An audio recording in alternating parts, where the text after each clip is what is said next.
আসসালামু আলাইকুম রহমতুল্লাহ বারাকাত। এই যে আমরা মসজিদে কি জন্য যাই?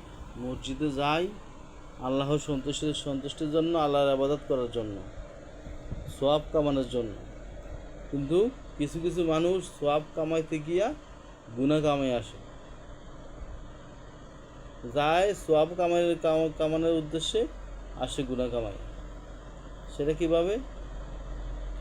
মনে করেন যে একজন মানুষ নামাজ পড়তেছে, পিছনে আরেকজন মানুষ নামাজ পড়তেছে। অনান নামাজ সামনে যে নামাজ পড়তে তার নামাজ আগে শেষ হয়ে গেছে। পিছনের ব্যক্তির নামাজ শেষ হয় নাই, ওই ব্যক্তি বরাবর কী করতেছে, ওই সামনে থেকে সাইড কাটি চলে আসতেছে। কিন্তু নিয়ম হয়েছে ওই ব্যক্তির নামাজ শেষ না হওয়া পর্যন্ত আসা যাবে না।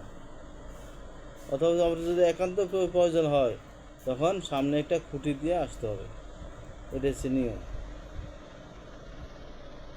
অথচ আমরা না আসি, ডাইরেক্ট চলে আসি, এটা গুনার কাজ।